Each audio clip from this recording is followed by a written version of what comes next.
अखाड़ा में आज सबसे पहले करेंगे बात ब्लैक फंगस यानी म्यूकोरमाइकोसिस की, जिसकी वजह से देश में काफ़ी सारी दहशत फैली हुई है, क्योंकि केसेस जो हैं राज्य स्तर पर हर स्टेट में अलग अलग शहरों में सामने निकल कर आ रहे हैं। पिछले कुछ दिनों में कोरोना के मरीजों में ये ब्लैक फंगस के मामले तेजी से आए हैं। ये एक फंगस है जो हमारे आसपास पहले भी था, लेकिन क्या वजह है कि अचानक इस लहर में इतनी तेजी से ये निकल कर आया है? क्या ये कंटेजियस है, यानी कि किसी के छींकने से या टच से जैसे कोविड या कोरोना फैलता है, क्या ये भी फैल सकता है? किस तरह के लोगों में ये मौजूद है? इसका क्या इलाज है? क्या हम लोग कुछ गलतियां कर रहे हैं हमारे घर पर, जिसकी वजह से हम शायद इसके लिए थोड़े ससेप्टेबल हैं, ओपन हैं, जिसकी वजह से ब्लैक फंगस हमको अपनी चपेट में ले सकता है? इन सब सवालों के जवाब हम जानने की कोशिश करेंगे। दो डॉक्टर्स आज हमारे साथ मौजूद हैं।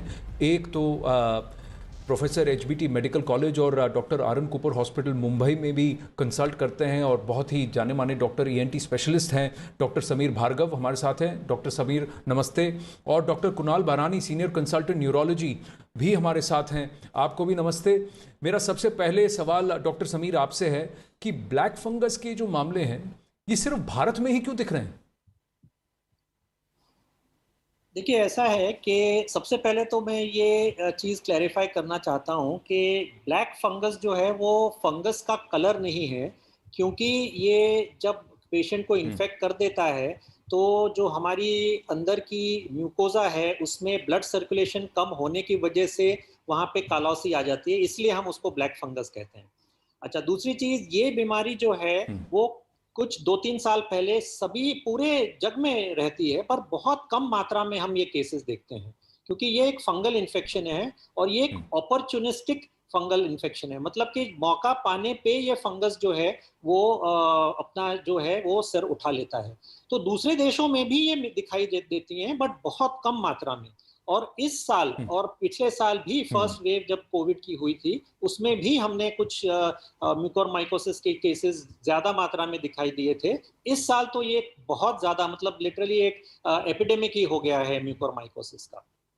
और ये सब हमने इसलिए पाया है कि लोगों की इम्यूनिटी और ज्यादा कम हुई है। कोविड 19 की जो वेरिएंट्स हैं उनमें इम्यूनिटी पेशेंट की बहुत ज्यादा कम हो जाती है। हमने पेशेंट को बचाने के लिए स्टेरॉइड्स जो हैं वो शुरू कर दिए हैं, उनकी वजह से इम्यूनिटी और डाउन हो जी। सकती है। और सबसे ज़्यादा इम्पोर्टेंट, डायबिटिक या प्री डायबिटिक पेशेंट में अगर स्टेरॉइड देने के बाद में जो ब्लड ग्लूकोज लेवल बहुत बढ़ जाता है और इसको हमने अगर डिटेक्ट नहीं किया, मतलब कि आपने दी दवा जो जान बचाने के लिए है, पर अगर आपने उसके साइड इफेक्ट्स जो है उसको कंट्रोल नहीं किया, तो ये जाके म्यूकोर इन्फेक्शन हो सकता है। जी, मैं डॉक्टर कुणाल से जानना चाहूँगा, जैसा आपने कहा कि पहले वेव में भी शायद इसके लक्षण थे लेकिन ज़्यादा नहीं थे, और आमतौर पर डेटा ये कहता है 10 से 12 केसेस साल में अमूमन हुआ करते थे म्यूकोरमाइकोसिस के, लेकिन अब की बार बहुत ज़्यादा है। तो क्योंकि केस लोड भी ज़्यादा है, स्टेरॉयड यूज़ ज़्यादा है, इसकी वजह से है डॉक्टर कुणाल? से जो जैसे डॉक्टर समीर ने कहा कि इस साल इस वेव में हमने नंबर ऑफ केसेस बहुत ज़्यादा देखे हैं। उसका 2-3 प्रमुख कारण ये है कि इस साल कोविड केसेस की मात्रा बहुत ज्यादा है कंपेयर टू पिछले साल के वेव में, फर्स्ट वेव में। सेकेंडली, इस बार जो हमारे ड्रग जो हमने दवाइयां दी कोविड में, तरह तरह की दवाइयां आई, वो इफेक्टिव दवाइयां भी आई, लेकिन एट द सेम टाइम हमने कहीं ना कहीं, जैसे हमने जब यूज स्टेरॉइड का किया, और स्टेरॉइड का यूज डॉक्टर्स तो कर ही रहे हैं, और हमने जो कॉमनली देखा है कि जो लोग हैं वो ओवर द काउंटर जाके स्टेरॉइड का यूज अपने आप भी कर रहे हैं। ये बहुत ही कॉमन हमें देखने को मिला कि लोग अपने से स्टेरॉइड यूज कर देते हैं, स्टेरॉइड को लंबा खींच देते हैं, लंबा देर तक देते हैं, और ये ऐसा स्टेरॉइड है जो बॉडी की इम्यूनिटी बहुत बहुत ही नीचे लेके आ जाता है। एक नॉर्मल आदमी भी, नॉर्मल पेशेंट भी अगर जिसको कोविड नहीं हुआ, अगर वो स्टेरॉइड लेता है तो उसकी इम्यूनिटी डाउन हो जाती है। यहाँ तो कोविड का स्ट्रेन है, कोविड का नया स्ट्रेन है, प्लस स्टेरॉइड का यूज है, और ये लंबा यूज ऑफ स्टेरॉइड, ये दोनों प्रमुख कारण है कि इस वेव में हमने नंबर ऑफ म्यूकोरमाइकोसिस के केसेस ज्यादा देखे हैं। थर्ड, इस साल जो नंबर ऑफ केसेस हैं उनकी तीव्रता भी बहुत ज्यादा हुई है। इस साल कुछ पेशेंट्स वेंटिलेटर पे भी गए हैं, तो प्रोलॉन्ग वेंटिलेशन भी, जो एक पेशेंट को जब लंबे टाइम तक वेंटिलेटर पे पेशेंट जाता है, उसमें भी म्यूकोरमाइकोसिस होने की टेंडेंसी बढ़ जाती है, क्योंकि फर्दर इम्यूनिटी डाउन होने का खतरा बढ़ जाता है उस पेशेंट को।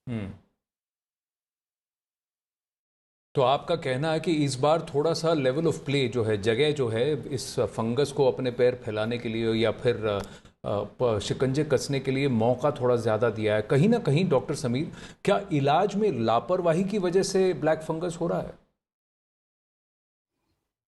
देखिए, लापरवाही का ऐसा है कि इस कोविड-19 के ट्रीटमेंट में हमने पाया कि सबसे ज़्यादा इफ़ेक्टिव रोल स्टेरॉइड्स का ही रहा है। और शुरुआत में हमको ये पता नहीं था कि स्टेरॉइड्स कब यूज़ करना है, कितने दिनों तक हमको देना है, किस मात्रा में देना है। कोई भी चीज़ आपने अगर अनकंट्रोल्ड, उसके साइड इफ़ेक्ट्स ना जानते हुए अगर आपने उसको यूज़ किया, तो आपको प्रॉब्लम होने के चांसेस ज़्यादा रहते हैं। अब यहाँ हमने देखा है कि भई डॉक्टरों ने जो है वो स्टेरॉइड्स रेकमेंड किया है, पर हमको अब ये पता है कि फर्स्ट फेज़ जो है, फर्स्ट वीक में वायरीमिया है, उस टाइम पे हम स्टेरॉइड्स का जो है यूज़ नहीं करते हैं। सेकंड वेव में, जिसमें सेकंड वीक में जब ये हमको पेशेंट का इम्यून रिस्पॉन्स थोड़ा-सा कम करना है, उस टाइम पे यूज़ करते हैं। पर क्योंकि ये व्हाट्सएप में और कहीं-कहीं लोगों ने पढ़ा, तो घर पे ही कई लोगों ने स्टेरॉइड जो है वो शुरू कर दिया है। अच्छा, दूसरी चीज़ कि हमारे देश में कोई कंट्रोल नहीं रहता है दवाइयों के सेल पे, और उस वजह से लोगों ने डायरेक्टली जो है वो केमिस्ट के पास जाके जो स्टेरॉइड्स हैं, ये ना जानते हुए कि इनका क्या-क्या साइड इफ़ेक्ट हो सकता है, और उसी वजह से जो है ये अनकंट्रोल हुआ। आपने कोई भी अगर दवाई दी, अगर आपको पता है उसके साइड इफ़ेक्ट्स क्या हो सकते हैं, तो आप उसके लिए एक लुकआउट करेंगे, आप देखते रहेंगे कि ये साइड इफ़ेक्ट्स नहीं हो रहे हैं। स्टेरॉइड्स को हमको पता है कि इससे शुगर बढ़ सकती है, तो हम शुगर जो है वो मॉनिटर करते रहते हैं। इसको कहते हैं ग्लाइसेमिक कंट्रोल। जी। अगर ये ग्लाइसेमिक कंट्रोल सही तरीके से नहीं होगा, तो हमको ये प्रॉब्लम्स होने की गुंजाइश रहती है। तो मेरे कहने का तात्पर्य यही है कि हाँ, हमको ये स्टेरॉइड्स जो कि जान को बचाने का काम कर रहे हैं, वो अगर हमने सही मात्रा में नहीं यूज़ किया, सही ड्यूरेशन के लिए नहीं यूज़ किया, तो वो ये इस तरीके के इन्फेक्शंस आने से घातक भी हो सकता है। जी, तो डॉक्टर कुणाल, जैसे डॉक्टर समीर कह रहे हैं और आपने भी कहा, ये डॉक्टर की सलाह लिए बिना स्टेरॉइड लेना, व्हाट्सएप यूनिवर्सिटी पर भरोसा कर कर अपने आप को सेल्फ मेडिकेट करना, ये वजह हो सकती है?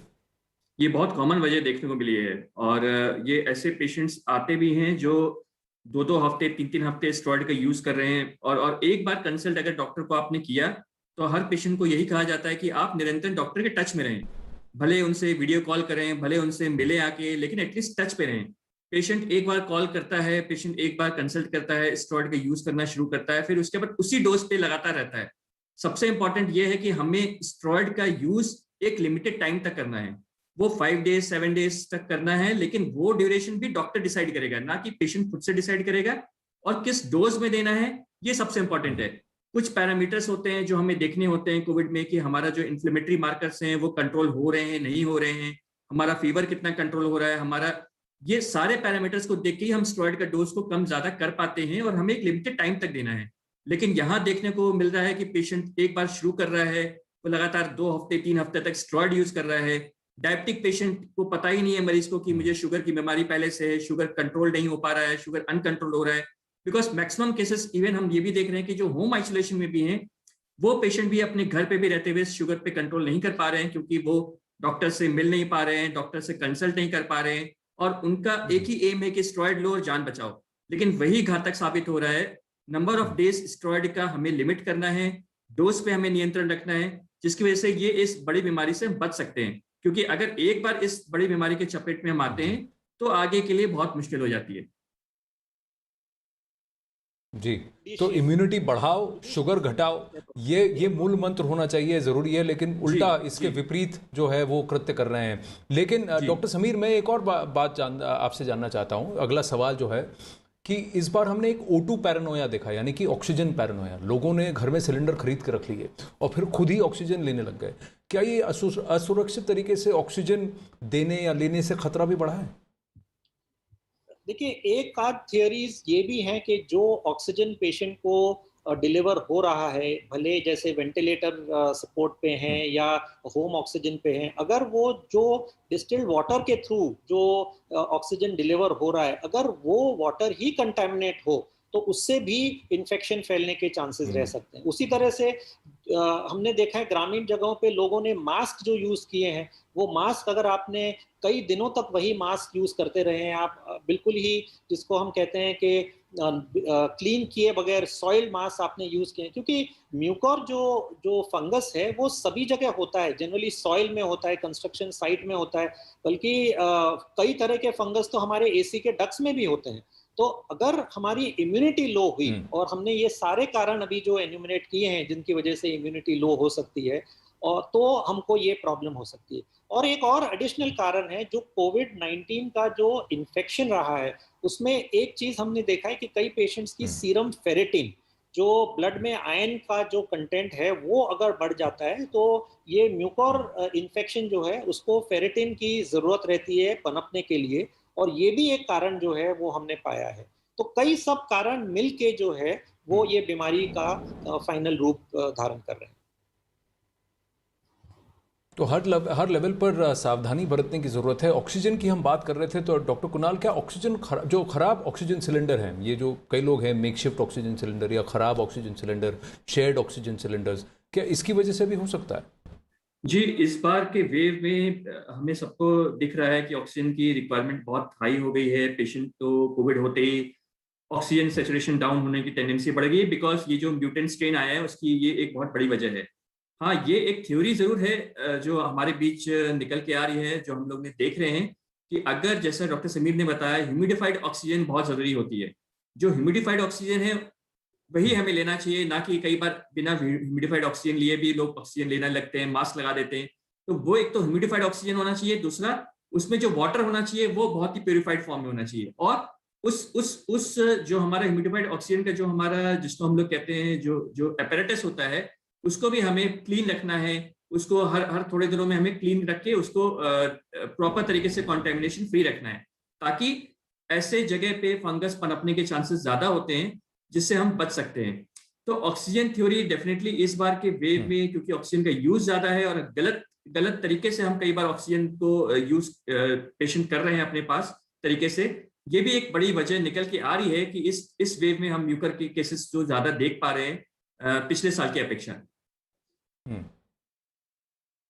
डॉक्टर समीर, ये जो इम्यूनो डेफिशिएंसी है या इम्यूनिटी इम्यूनिटी जो कमज़ोर हो जाती है, इसकी वजह से ब्लैक फंगस क्यों तीव्र हो जाता है, ये ज़रा विस्तार से समझाएंगे? क्यों आमतौर पर हमें ये अटैक नहीं करता? आप कह रहे हैं कि हमारी एसी के डक्ट में भी ये मौजूद होता है, लेकिन हम इसे, हमारा शरीर जो है इसे यूजुअली जो है इसको रिपील कर सकता है, इससे लड़ सकता है।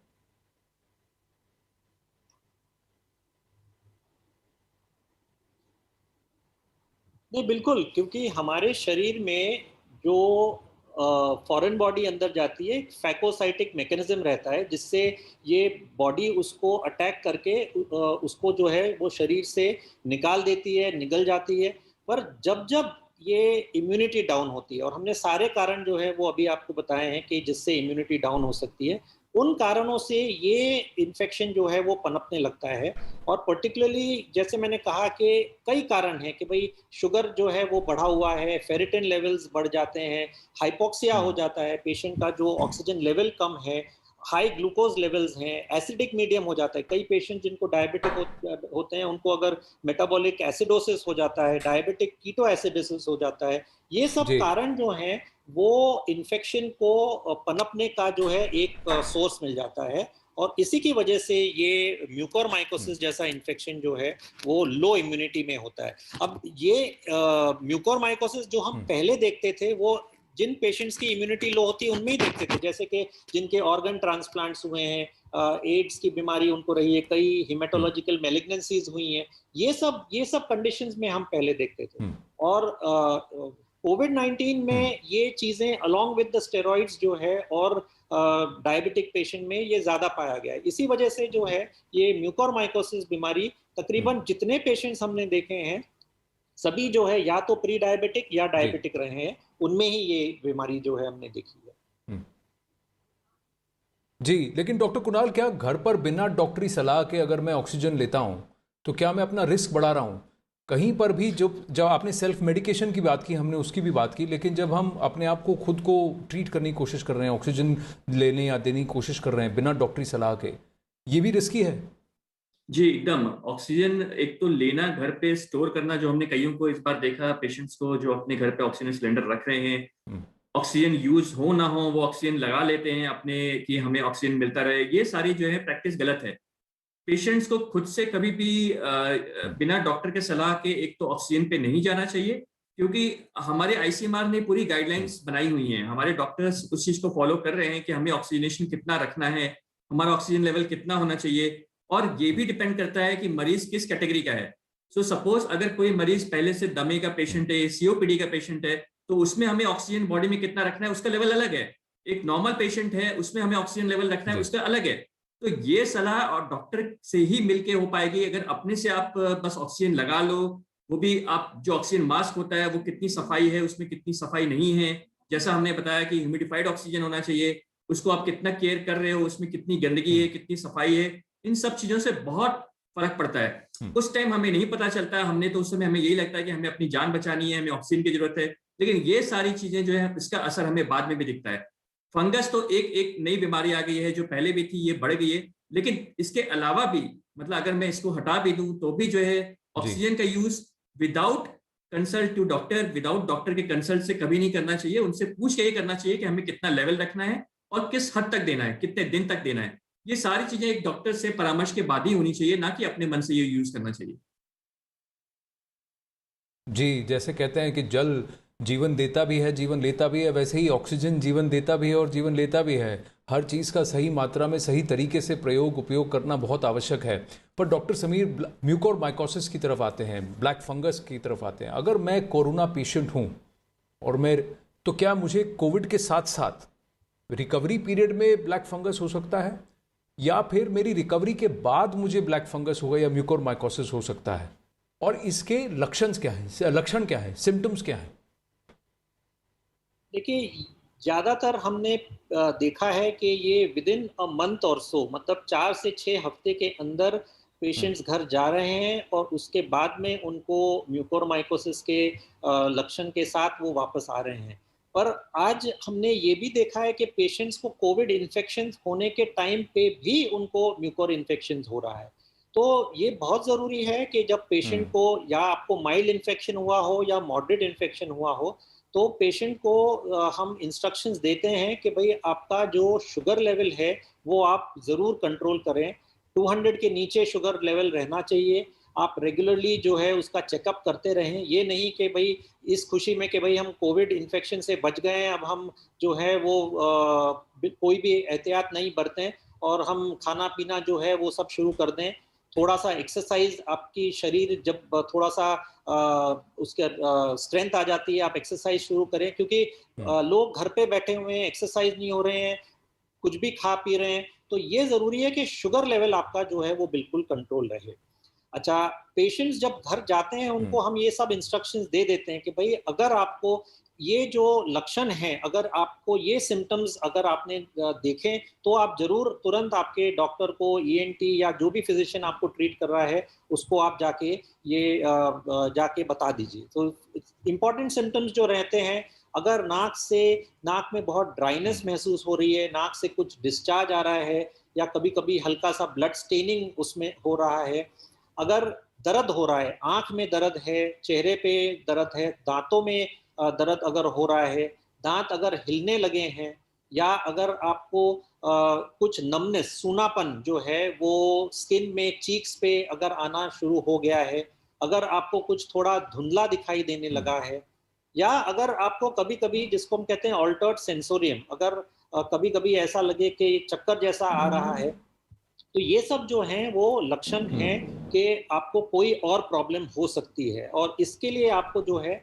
वो तुरंत हम्म, जाके डॉक्टर को दिखाना चाहिए। हमको इसलिए वेट नहीं करना है कि हमको हम्म, आँखों की दृष्टि जो है वो जाने लगी है तब हम डॉक्टर के पास जाएँ, या चेहरे पे या मुँह के अंदर कालापन आने लगे, ब्लैक एचआर फॉर्मेशन होने लगे, तब तक हमको नहीं रुकना है। हमको ये कोई भी लक्षण जो हमने एन्यूमरेट हम्म। किए हैं, अगर हमको ये नज़र आने लगें, तो तुरंत जो है वो डॉक्टर के पास जाके सलाह लेने की ज़रूरत है।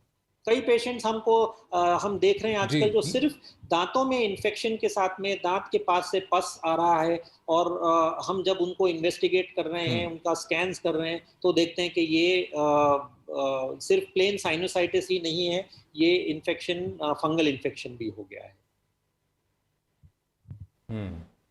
तो इसके अलग अलग लक्षण हैं, पर कहाँ कहाँ मैनिफेस्ट करते हैं मैं ज़रा उस पर आऊँगा डॉक्टर समीर, लेकिन मैं डॉक्टर कुणाल से ये जानना चाहता हूँ, आपके हिसाब से क्या हर कोविड मरीज, हर कोरोना मरीज जो है वो म्यूकोरमाइकोसिस का टारगेट है, उसे ब्लैक फंगस हो सकता है? नहीं, मैं ऐसा नहीं कहूंगा कि हर कोविड पेशेंट म्यूकर का टारगेट है या म्यूकर होने की टेंडेंसी होती है। जैसा हमने स्टार्टिंग में बिगनिंग में बताया कि ये उन मरीजों में म्यूकर होने के चांसेस ज्यादा हैं जो सब्सेप्टेबल हैं, मतलब जिनको जिनको म्यूकर होने के चांसेस ज्यादा होते हैं।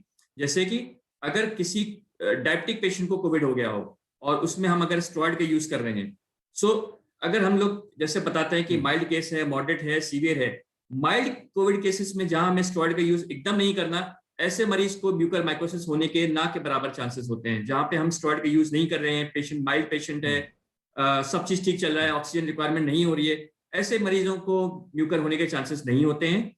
मॉडरेट टू सीवियर, हाँ, इनको म्यूकर होने के चांसेस होते हैं, जिनमें खासकर उनके में जिनमें डायबिटिक हो, प्री डायबिटिक हो, जिनमें शुगर कंट्रोल नहीं हो पा रहा है, जिसको हम स्टेरॉइड दे रहे हैं, जो लंबा स्टेरॉइड जिनको चल रहा है, शुगर्स अनकंट्रोल्ड हो रहे हैं, ऐसे मरीजों को म्यूकर होने के चांसेस ज्यादा हैं। या पहले से ऐसे पेशेंट जिनको, कई ऐसे पेशेंट्स आते हैं जिनको पहले रीनल ट्रांसप्लांट हुआ है, कुछ ऐसी दवाइयां जिसको हम लोग बोलते हैं इम्यूनोमॉड्यूलेटरी ड्रग्स बोलते हैं, सो इम्यूनोसप्रेसेंट्स बोलते हैं। कुछ पेशेंट्स को इम्यूनोसप्रेसेंट्स पहले से चल रहे होते हैं, दवाइयां ऐसी चल रही होती हैं, ऐसे पेशेंट्स को जिनको कोविड हो जाता है, ऐसे पेशेंट्स को म्यूकर माइकोसिस होने के चांसेस बढ़ जाते हैं, क्योंकि ऑलरेडी वो इम्यूनिटी उनकी डाउन है और ऊपर से ये कोविड भी हो गया है। तो ऐसे पेशेंट्स में म्यूकर होने के चांसेस ज्यादा है जो पहले से कॉम्प्रोमाइज्ड हैं और उनपे कोविड हो गया। ऐसे category of patients usually moderate to severe category of COVID patients में आते हैं। माइल्ड पेशेंट्स ऑफ कोविड में ये चांसेस होने के ना के बराबर होते हैं। उनको बस अपना ध्यान रखना है, ऑक्सीजन सैचुरेशन चेक करते रहना है और सिम्टम्स के आधार पे डॉक्टर से सलाह लेती रहनी है। मॉडरेट टू सीवियर पेशेंट्स को और एहतियात बरतते हुए, शुगर्स पे ध्यान रखते हुए और ऑक्सीजन सैचुरेशन कितना चल रहा है, ऑक्सीजन की रिक्वायरमेंट है कि नहीं है, इन पे ध्यान देते हुए करना है। और ये ऐसे पेशेंट होते हैं जिनमें म्यूकर होने का खतरा बढ़ा रहता है। जी डॉक्टर कुणाल, मैं आप ही से पूछूंगा, इसके बाद मैं डॉक्टर समीर के पास जाऊंगा क्योंकि वो ईएनटी स्पेशलिस्ट हैं, तो I will direct some question specifically to him. But मैं आपसे ये जानना चाहता हूं कि कोविड के अलावा डॉक्टर कुणाल और कौन कौन सी बीमारियां हैं, अगर आप इन बीमारियों से ग्रस्त हैं या इसके लिए दवाइयां ले रहे हैं तो आपको म्यूकर हो सकता है? देखिए, कुछ ऐसी बीमारियां हैं जैसे मैंने आपको बताया कि पोस्ट ट्रांसप्लांट चाहे वो रीनल हो चाहे कोई भी ट्रांसप्लांट पेशेंट हो, जिनमें इम्यूनोसप्रेसेंट्स दवाइयां चलती रहती हैं पहले से, उनमें खतरा बढ़ा हुआ है।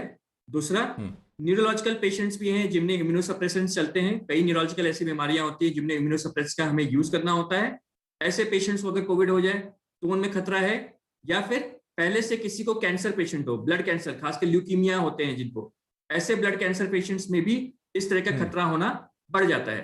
तो कोई भी बीमारी, और सबसे इंपॉर्टेंट तो हमने पहले डिस्कस किया, डायबिटिक पेशेंट्स, तो ये जितने भी ग्रुप ऑफ पेशेंट्स हैं जिनकी इम्यूनिटी पहले से ही लो है, इनमें अगर कोविड दोबारा होता है पेशेंट को, और ऐसे पेशेंट्स में देखा गया है अगर किसी को पेशेंट को कोविड होता है तो यूजुअली पेशेंट की बहुत बहुत ज्यादा चांसेस होते हैं कि वो मॉडरेट टू सीवियर कोविड पे लैंड अप करेगा। मतलब मॉडरेट टू सीवियर कोविड होने का खतरा ज्यादा होता है ऐसे पेशेंट्स को, क्योंकि बॉडी की इम्यूनिटी पहले से ही डाउन है। ऐसे पेशेंट्स को खास ध्यान रखना है। ऐसे पेशेंट्स को स्टेरॉइड का अगर हम यूज कर रहे हैं तो हमें खास ध्यान रखना है ताकि शुगर कंट्रोल रहे और आगे ये बीमारी ना हो पाए। जी जी, तो कहीं ना कहीं आप ये कह रहे हैं कि इम्यूनिटी डाउन और ये शुगर, ब्लड शुगर लेवल जैसे ही स्पाइक होते हैं तो ये फंगस एक्टिव हो जाता है। और आपने कहा कि ब्लड में आयरन या उसकी मौजूदगी ज़्यादा हो तो वो उसके लिए खाद्य का काम करता है, तो वो पनपने लगता है। पर डॉक्टर समीर, मैं आपसे जानना चाहूँ, क्योंकि आप ईएनटी स्पेशलिस्ट हैं, तो म्यूकर जो है ये सबसे पहले अपने आप को कहाँ पर मैनिफेस्ट करता है? सबसे पहले अपने हमारे शरीर में, और फिर शरीर के किन किन हिस्सों को वो अटैक करता है? राइट, एक चीज मैं क्लैरिफाई करना चाहता हूं कि जो पेशेंट होम केयर पे भी रहे हैं और उनको ऑक्सीजन भी नहीं दिया गया है, उनमें भी अगर डायबिटिक रहे हैं और स्टेरॉइड्स लिया है तो उनको भी अगले 1 महीने तक जो है वो एहतियात बरतना चाहिए, अपना शुगर चेक करते रहना चाहिए। क्योंकि हमने कुछ पेशेंट्स में ये देखा है कि सिर्फ अगर होम केयर पे हैं पर अगर उनको स्टेरॉइड्स दिया गया है उनमें भी ये चांसेस हो सकते हैं। अच्छा, ये point of entry, portal of entry जो है वो नाक से ही होती है। तो ये इन्फेक्शन जो है वो नाक में जाके साइनसेस में जाके उसके बाद में ये आंख की तरफ और फिर ब्रेन की तरफ जा सकता है। इसीलिए हम इसको राइनो ऑर्बिटो सेरेब्रल म्यूकोरमाइकोसिस कहते हैं। वैसे तो म्यूकोरमाइकोसिस शरीर के अन्य भागों में भी असर कर सकता है, जैसे कि लंग्स को अफेक्ट कर सकता है, किडनी को भी कर सकता है, हार्ट को भी कर सकता है, स्किन को भी कर सकता है और गैस्ट्रोइंटेस्टिनल ट्रैक्ट को भी कर सकता है। पर जो प्रेजेंटली जिस घातक बीमारी आजकल हम देख रहे हैं वो जनरली नाक से होके आंख के द्वारा फिर ब्रेन, तो राइनो ऑर्बिटल और सेरेब्रल म्यूकोरमाइकोसिस जो है वो हम देख रहे हैं। अच्छा, इसमें ये होता है कि सिर्फ डायरेक्ट फंगल इन्वेजन, मतलब कि नाक से साइनस और साइनस से आंख की तरफ, क्योंकि आंख और ब्रेन ये जो हैं ये सारे नेबर्स ही हैं, तो डायरेक्ट एक्सटेंशन भी फंगस का जो हो रहा है, ऐसी कुछ ओपनिंग्स हैं, खिड़कियां हैं जो नाक और साइनसेस और आंख के बीच में होती हैं और इनके सहारे से ये इन्फेक्शन जो है वो आंख की तरफ जाता है। दूसरी चीज, ये कोविड-19 इन्फेक्शन जो है वो ब्लड वेसल्स को भी अफेक्ट कर रहा है, जिसमें काफी सिग्निफिकेंटली जो ब्लड वेसल्स की अंदर की स्किन लेयर होती है जिसको हम एंडोथेलियम कहते हैं, तो उसमें एंडोथेलियलाइटिस, उसकी स्वेलिंग जो होने की वजह से वहां पे ब्लड सर्कुलेशन कम हो जाता है और वहां पे ब्लड क्लॉट हो जाता है जिसको हम थ्रोम्बस कहते हैं। इसकी वजह से जो है वो उस जो भाग ब्लड वेसल सप्लाई कर रहे हैं, अंदर की जो म्यूकोजा है, स्किन लाइनिंग है, उसको जो है डैमेज कर देता है और वहां पे सर्कुलेशन ना होने की वजह से वो टिश्यूज जो हैं वो डेड टिश्यूज हो जाती हैं और उसकी वजह से जो है वो इन्फेक्शन और जो है फैलता है। तो ये ब्लड के द्वारा भी हो सकता है वाया दीज वेसल्स, और डायरेक्ट एक्सटेंशन जो है वो उसके द्वारा भी स्प्रेड हो सकता है। और कई बार जो है शुरुआत में अगर ये आंख की तरफ चले गए तो ये आंख में स्वेलिंग हो जाती है, अगर ज्यादा हुई तो आंख जो है जिसको हम प्रोप्टोसिस कहते हैं, थोड़ा सा आंख बाहर की तरफ आ जाती है। अगर ये वहां के मसल्स में इन्वॉल्वमेंट हो जाता है तो आंख के मसल्स जो आंख की मूवमेंट को कंट्रोल करती हैं तो वो मूवमेंट्स नहीं हो जाते हैं, उसको हम ऑफ्थेल्मोप्लीजिया कहते हैं। और अगर ये हमारी जो मेन ऑप्टिक नर्व है उसमें अगर ब्लड सर्कुलेशन कमजोर हो जाए, ऑप्टिक न्यूराइटिस हो जाए, तो दृष्टि भी जो है वो अफेक्ट हो जाती है, तो पेशेंट्स को ब्लाइंडनेस भी हो जाती है। तो इस तरह से ये इन्फेक्शन जो है वो नाक से साइनसेस की तरफ जाके आंख की तरफ और फिर ब्रेन की तरफ जा सकता है। इसका टाइम पीरियड क्या है? मान लीजिए अगर मुझे म्यूकोर हो जाता है तो फिर यहां से लेकर इन्फेक्शन के तीव्र होने तक मेरे आंख और ब्रेन को अफेक्ट करने का जो टाइम गैप है ये कितनी तेजी से फैलता है, एक? और दूसरा, अगर ये मेरी आंख में फैल गया या कहीं फैल गया तो क्या वो डैमेज परमानेंट है? जो पहले हम म्यूकोर इन्फेक्शंस देखते थे वो बहुत ज्यादा तीव्र गति से स्प्रेड नहीं होते, मतलब कि हमको कुछ दिनों का समय जो है वो मिल जाता था। जो प्रेजेंट स्ट्रेन हम देख रहे हैं कई बार तो कई घंटों में ये स्प्रेड जो है वो हो रहा है। इसके लिए हमको वॉर फुटिंग पे जो है इसका ट्रीटमेंट शुरू करने की जरूरत पड़ जाती है। तो कुछ घंटे, कभी कभी कुछ दिन, और जो क्रॉनिक इन्फेक्शन होते हैं उनको तो कई हफ्ते जो है वो लग जाते हैं। पर प्रेजेंट इन्फेक्शन में हमने पाया है कि ये बहुत फास्ट स्प्रेड हो रहा है। इसके लिए इसमें जिसको हम कहते हैं कि सस्पिशन अगर जरा भी हुआ तुरंत जो है उसकी टेस्टिंग करने की जरूरत है। तो आप अपने लोकल फिजिशियन को दिखाएं, ईएनटी सर्जन को दिखाएं। ईएनटी सर्जन जो है वो स्कैन्स कराएंगे। हमने देखा है कि सिर्फ प्लेन सीटी स्कैन से हमको जो इन्फॉर्मेशन चाहिए होता है वो इसमें नहीं मिलता है, हमको एमआरआई करने की जरूरत पड़ती है विद अ कॉन्ट्रास्ट, और एक स्पेशल एमआरआई रहता है विद अ फैट सप्रेशन। तो इससे हमको ये मालूम पड़ जाता है कि नाक और साइनसेस और आंख के किन भागों में सर्कुलेशन जो है वो कम हो गया है। नाक से अगर हमने एक डिस्चार्ज का स्वैब टेस्टिंग के लिए भेजा तो उसमें एक स्पेशल स्टेन होता है QH, तो उसमें हमने ये फंगस अगर ग्रो हो जाता है तो तुरंत हमको मालूम पड़ जाता है और उसका रिजल्ट जो है वो आधे घंटे में आपको मिल जाता है कि ये फंगस वहां पे ग्रो हो रहा है कि नहीं। बायोप्सी लेके हम किस टाइप का इसमें फंगस है जो म्यूकोर एक टाइप का फंगस होता है जिसमें एक पर्टिकुलर नेचर ऑफ ब्रांचिंग रहती है, उसके साइज होता है।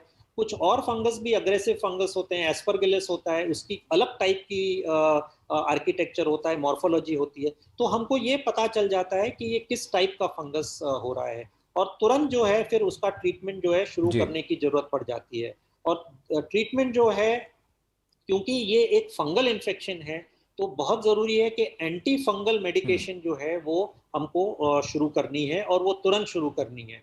उसी टाइम पे जो भाग जी जहाँ पे सर्कुलेशन नहीं है, जो भाग जिसको हम कहते हैं कि डेड टिश्यू हो गया है, वो हमको निकालने की जरूरत पड़ती है। जैसे कि गैंग्रीन हो जाती है कई पेशेंट्स में अलग कारणों की वजह से, हम करेक्ट जो गैंग्रीनस भाग निकाल देते हैं तभी वो दवाई वहाँ पे जो टिश्यूज जहाँ पे ब्लड सर्कुलेशन अच्छा है पहुँच सकता है। उसी तरह से हमको जो ये भाग डेड टिश्यू है वहाँ पे हमको ये चीज़ें निकाल देनी है। कभी कभी छोटा एक्सिजन, थोड़ा डिब्राइडमेंट करने की जरूरत पड़ती है, कभी कभी ज्यादा डिब्राइडमेंट करने की जरूरत पड़ती है। अगर ये आंख की तरफ भी फैल गया है तो हमको वहां पे भी डिब्राइडमेंट करने की जरूरत पड़ सकती है। जरूरत पड़ सकती है। लेकिन डॉक्टर कुणाल, मैं आपसे जानना चाहता हूँ, क्या ये कंटीजियस है? अगर घर के किसी व्यक्ति को म्यूकोर होता है तो क्या उसे आइसोलेशन में जाने की ज़रूरत है? उसके छींकने से, उसके टच से, उसके खाना शेयर करने से क्या ये फैल सकता है? दूसरा, क्या बच्चे भी ससेप्टेबल हैं? क्या बच्चों को भी म्यूकोर हो सकता है? देखिए, पहली चीज, म्यूकर माइकोसिस जो है वो कंटेजियस डिजीज नहीं है। मतलब अगर मैं बोलूं कि अगर एक को म्यूकर हुआ दूसरे को म्यूकर होने के चांसेस है कि नहीं, क्योंकि म्यूकर, जैसा कि पहले भी हमने डिस्कस किया है, म्यूकर जो है वो एक जो जो कॉमन उसकी एंट्री है वो स्पोर्स से होती है। और स्पोर्स नॉर्मल हमारे एनवायरनमेंट में रहते हैं, फंगल स्पोर्स रहते हैं। जो जो हमारा नॉर्मल एनवायरनमेंट है, चाहे वो डैम्प एरिया कह लो, साफ एरिया कह लो, डैम्प एरिया में ज्यादा होता है, साफ एरिया में कम होता है, तो नॉर्मल एनवायरनमेंट में भी स्पोर्ट्स हैं। तो एक दो पर्सन, अगर मैं बोलूं, एक जिसका पर्सन का इम्यूनिटी बहुत डाउन है और एक पर्सन जिसकी इम्यूनिटी अच्छी है, तो स्पोर्ट्स हमारे आसपास है इनका। लेकिन ये म्यूकर उसी को हो रहा है जिसकी इम्यूनिटी ज्यादा डाउन हो रही है। लेकिन उससे दूसरे व्यक्ति को जिसकी इम्यून सिस्टम ऑलरेडी अच्छा है उसको होने के चांसेस नहीं होते हैं। तो ये तो एक बात होगी कि म्यूकर जो है वो कॉन्टेजियस नहीं है। जैसे हमने कोविड की बात की थी, कोविड कॉन्टेजियस होता है। कोविड जो है एरोसॉल स्प्रे से होता है, हवा में इसके इसके इसके एरोसॉल्स होते हैं जो एक दूसरे से स्प्रेड हो सकते हैं। म्यूकर ऐसी चीज नहीं है, Mucor mycosis is not a contagious. दूसरी चीज, बच्चों की अगर मैं बात करूं कि बच्चों को म्यूकर होने के चांसेस है कि नहीं, इस वेव में जहां तक हमने देखा है अभी तक बच्चों में कोविड की मात्रा जो है उतनी नंबर्स नहीं हमें दिखे हैं। जो यस, यंग पेशेंट्स में म्यूकर कोविड हमारे पास बहुत आए थे, लेकिन बच्चों में अभी कोविड की मात्रा उतनी नहीं आई है। लेकिन डेफिनेटली पहले वेव से कोविड के मात्रा बच्चों में ज्यादा है। लेकिन हमारे, अगर मैं कंपेयर करूं एडल्ट्स वर्सेस बच्चों में, तो हमारा बच्चों में डिफेंस मैकेनिज्म जो है वो अच्छा होता है। हमारे जो डिफेंस मैकेनिज्म, हमारा इम्यून सिस्टम होता है, जो हम जिसको हम इनेट इम्यूनिटी कहते हैं, एक्वायर्ड इम्यूनिटी कहते हैं, ये एक बच्चों का डिफेंस मैकेनिज्म बहुत अच्छा होता है कंपेयर टू एडल्ट्स में। और उनमें भी कंपेयर टू एल्डरली, मतलब अगर हम बुजुर्गों की बात करें तो बच्चों में इम्यून सिस्टम बहुत अच्छा होता है। दूसरी चीज, इम्यून सिस्टम वीक होने के कारण ही ये म्यूकर पनपने की जगह मिलती है बच्चों में, क्योंकि अच्छा इम्यून सिस्टम होता है, बच्चों में बीमारियां कम होती हैं। डायबिटिक पेशेंट्स हम बच्चों में नहीं देखते। अगर बच्चों में टाइप 1 डायबिटीज है तो बात अलग है, अदरवाइज डायबिटिक पेशेंट्स हम बड़ों में ही देखते हैं ज्यादातर। तो इसीलिए बच्चों की, क्योंकि इम्यून सिस्टम बहुत अच्छा होता है, तो ये म्यूकर माइकोसिस बच्चों में होने की चांसेस बहुत बहुत नीचे होते हैं। अनटिल एनलेस अगर हमें दिखे कि नहीं, पेशेंट बच्चों में कोविड की मात्रा बहुत बढ़ी हुई है, बच्चे को भी डायबिटीज है, बच्चों को टाइप 1 डायबिटीज हम कहते हैं, जो बच्चों में होने के चांसेस ज्यादा होते हैं, जिनको, ऐसे बच्चों को डेफिनेटली जिनका इम्यून सिस्टम वीक हो गया है उनमें होने के चांसेस होते हैं। लेकिन अगर मैं अगर जनरल की बात करूं, एवरेज की बात करूं, तो बच्चों का इम्यून सिस्टम बहुत स्ट्रांग होता है कंपेयर टू बड़ों का इम्यून सिस्टम से, और होने के चांसेस भी बहुत नीचे होते हैं। जी जी, बहुत बहुत धन्यवाद। आखिरी सवाल है डॉक्टर समीर, इसका तोड़ क्या है? और यानी ड्रग्स, दवाइयाँ क्या है, और क्या इसके कुछ घरेलू नुस्खे हैं? जैसे मैंने पहले कहा कि ये एक फंगल इन्फेक्शन है, और इसकी दवाइयाँ जो हैं वो एंटी फंगल मेडिकेशन ही सबसे इम्पॉर्टेंट रहती हैं, जिसमें कि एम्फोटेरिसिन बी, ये एक एंटी फंगल दवा है जो म्यूकोर का इन्फेक्शन को स्प्रेड होने से कंट्रोल कर देती है। इसमें दो टाइप की एम्फोटेरिसिन बी होती है, एक होती है लाइपोसोमल और एक होती है डीऑक्सिकुलेट, जो जिसको हम कन्वेंशनल कहते हैं। और इसमें जो लाइपोसोमल एम्फोटेरिसिन बी होती है, उसमें साइड इफेक्ट्स होने के चांसेस कम रहते हैं, क्योंकि ये एक काफ़ी टॉक्सिक ड्रग रहती है। इसका असर जो है वो हमारे किडनीज पे जी। हो सकता है। इसके लिए हमको ये सही डोजेज में लेने की ज़रूरत पड़ती है। हॉस्पिटल में ही इसकी एडमिनिस्ट्रेशन होती है, जिसमें कि रेगुलरली हमको पेशेंट के जी। क्रिएटिनिन लेवल्स, उसके पोटेशियम लेवल्स जो है वो कंट्रोल करने की ज़रूरत रहती है। साथ ही ये दवा जब हम देते हैं तो इसका जो मीडियम है वो भी जो है वो डीएनएस मतलब के डेक्सट्रोज के साथ में देना पड़ता है, जिसकी वजह से शुगर जो हमको इमीडिएटली और कंट्रोल करनी पड़ती है, कई बार इंसुलिन भी देनी पड़ती है। तो ये एंटी फंगल जो दवाइयाँ हैं, पर साथ ही अगर ये टिश्यूज जो अंदर नाक के हैं, साइनस के हैं या आँख की तरफ हैं, वो अगर डेड टिश्यू हो गई है, तो हमारा जो एंटी फंगल मेडिसिन है वो वहाँ तक पहुँच ही नहीं सकती है। तो इसके लिए हमको यहाँ पे डिब्राइडमेंट करने की ज़रूरत है। जो खराब टिश्यू हो गया है, जो डेड टिश्यू हो गया है, वो हमको सब निकालने की ज़रूरत है।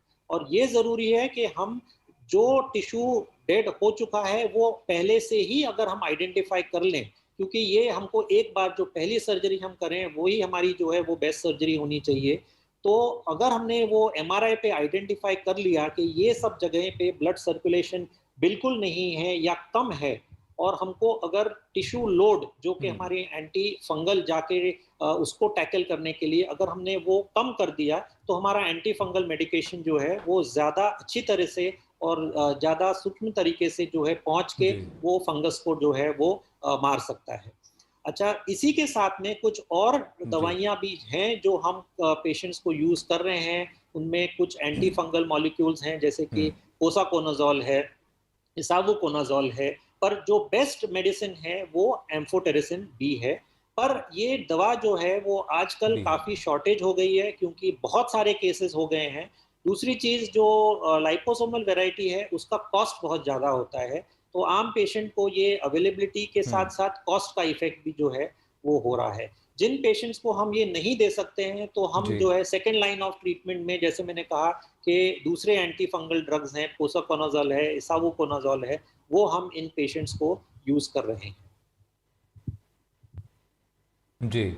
पर घरेलू नुस्खे हैं क्या? इसको कोई नेचुरली फाइट किया जा सकता है? अगर मुझे म्यूकर होता है, अगर मेरी रेजिस्टेंस बढ़ जाती है, या फिर मैं कुछ तरीके अपना सकता हूँ जिससे कि मैं फाइट कर सकूँ, या फिर क्लिनिकल या डॉक्टर की सलाह और एम्फोटेरिसिन के अलावा और कोई उपाय नहीं? ये अनफॉर्चुनेटली कोई घरेलू उपाय इसके लिए काम नहीं कर सकता है, और हमको ये कोशिश भी नहीं करनी चाहिए, क्योंकि जैसे हमने पहले भी डिस्कस किया कि ये बीमारी जो है वो कई घंटों में या दिनों में फैल सकती है, और डे 1 में अगर हमने कंट्रोल नहीं जी। किया तो ये ऐसा नहीं होना चाहिए कि ये फैल के ऐसी स्थिति पे पहुंच जाए जहाँ पे हमारी दवाइयाँ भी काम नहीं कर रही हैं। तो ये बहुत ज़रूरी है कि वो जो एंटी फंगल दवाएं हैं वो ही हम जो है वो यूज़ करें। जी। डॉक्टर समीर और डॉक्टर कुणाल, आप दोनों का बहुत बहुत धन्यवाद। बड़ी तबीयत से, आराम से आपने और बहुत ही कुशल तरीके से और सरल तरीके से आपने सारे सवालों का जवाब दिया, और बहुत सारे डाउट्स जो थे म्यूकोरमाइकोसिस को लेकर उसको आपने सेटल किए हैं, उसको एड्रेस किया है। बहुत बहुत धन्यवाद। Thank you. अखाड़ा में लेंगे एक छोटा सा ब्रेक, बने रहिए।